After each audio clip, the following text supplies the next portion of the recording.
All right, folks, continuing with our update on the Richmodel Long Easy. I want to share with you the receiver we're going to be putting in here. This is a really nice one. This is Spectrum's telemetry receiver. Really just amazing. Used to be you needed a whole separate receiver for telemetry, but now they're just incorporating everything into one. You do have an extra port here for an external antenna, much like you see here on this Spectrum receiver. We do want to make sure you purchase the one that is indicated in the manual, though it's very specific. And it does have the two antennas. I will say, though, do take the time to read the instruction manual on this. This is a little different than their other receivers. Other receivers, you can keep everything inside the fuselage. This one, you do have to have the antenna so that they come outside the fuselage. But the great thing about this also doubles as a wonderful carbon fiber, receiver for an aircraft that has carbon fiber fuselage, if you will, or carbon fiber components. It does recommend in the instruction manual to make sure that you do get the optional receiver here to plug into the side for additional reception.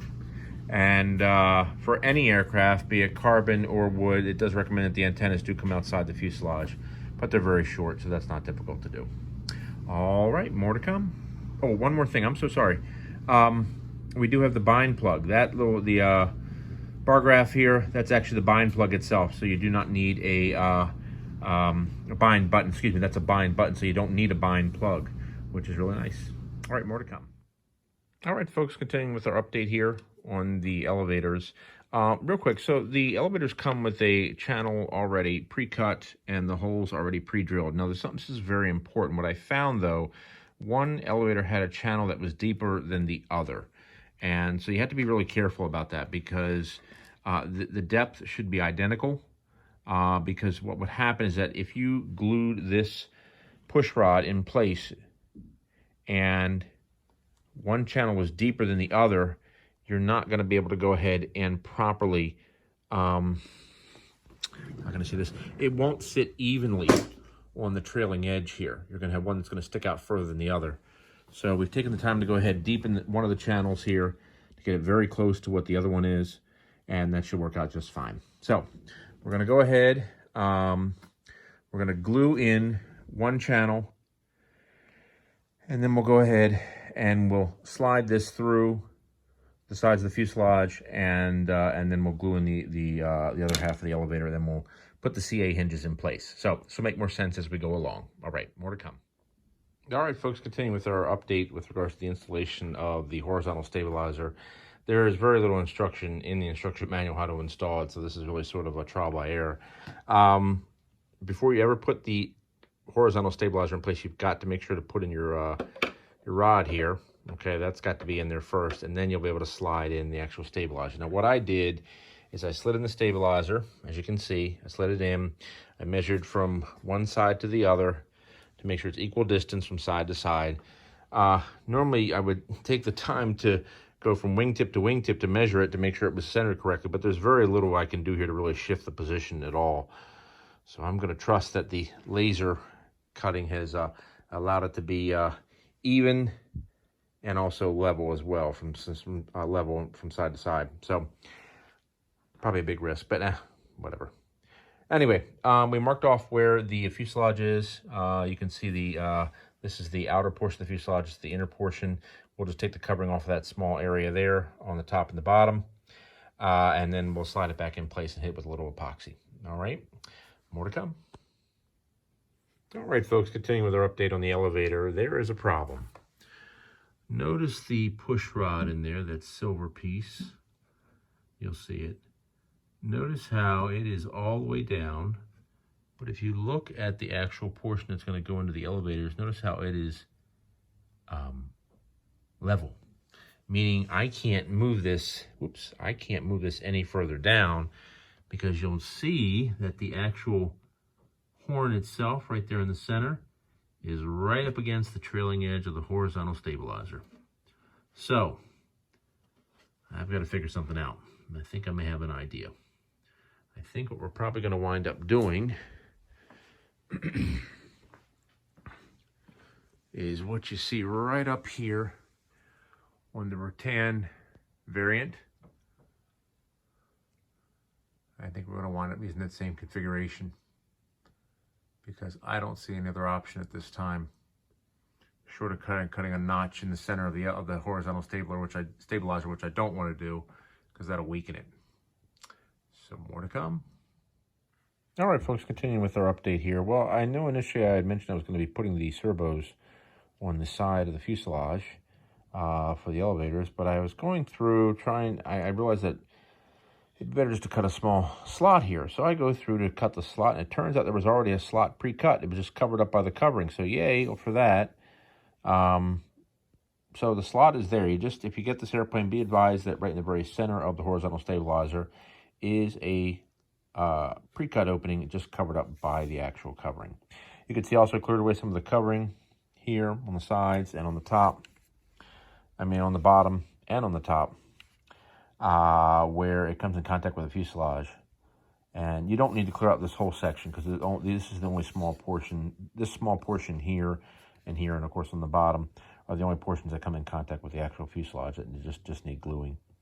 So let's go ahead. We're going to put this back in place, and then we'll go ahead and get everything glued in. More to come. One little addendum here to our update. You can see that we've got our elevators installed. I totally forgot to show you that. So they're installed. Pretty straightforward, not too difficult to do. Just had to put a little epoxy where the connecting rod glued into each elevator half.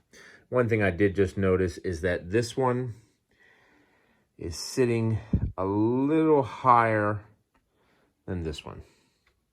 And I totally forgot to check to make sure they were even when they were gluing. So that was my mistake. But not a problem. We'll just trim it out and she'll still fly. All right, folks, more to come. All right, folks, continuing with our update here on the Richmodel Long Easy. You can see we have our elevator servo installed.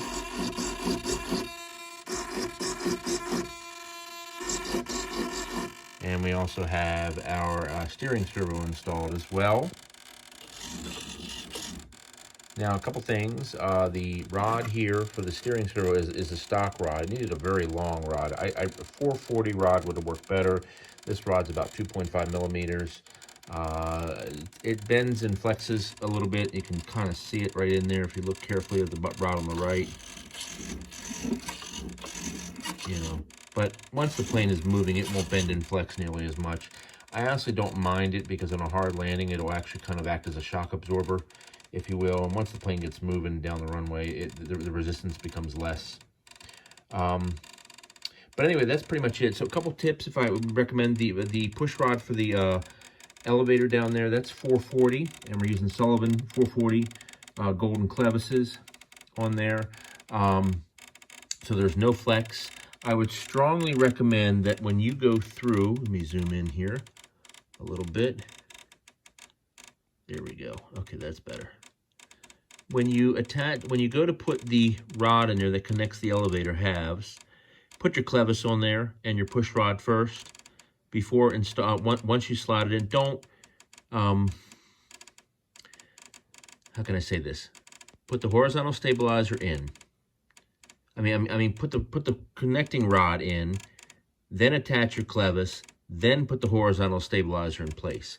It was really rather difficult to get that clevis to attach because you can see even though it's a wide fuselage, it's relatively narrow. So it was really difficult to get it in there, but I finally got it. But that's pretty much it. So she's all set. That part is done. Now at this point, we're going to go ahead, we're going to move on to the actual engine back here, our motor. And let me show you what we're going to be using. Let me turn this off real quick.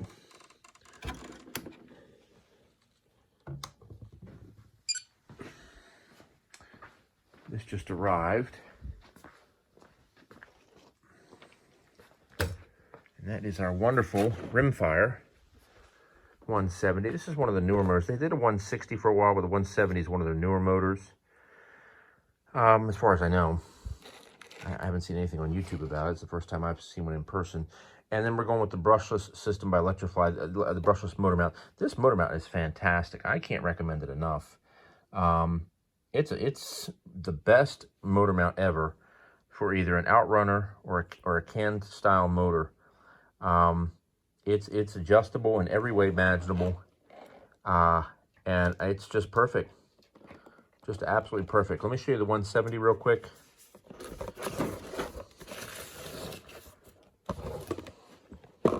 Back up. Impromptu unboxing, I guess you could say. Nice size motor, good for a 30cc aircraft. It'll do a 10S to 12S, and it'll swing, I think, up to like a 20 or 22, something like that, something really large. I have it here. Let's see.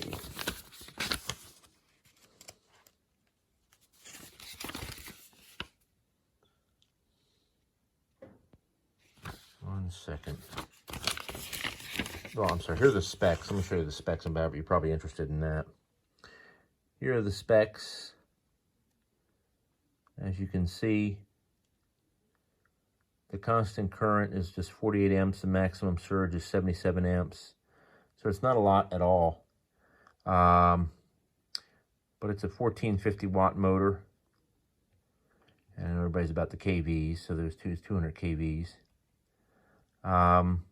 It does an 18.8 to a 2010. I'm going to be doing a 3-blade one there, because there's not going to be a lot of prop clearance on the rear. All right, folks, more to come. Enjoy, enjoy.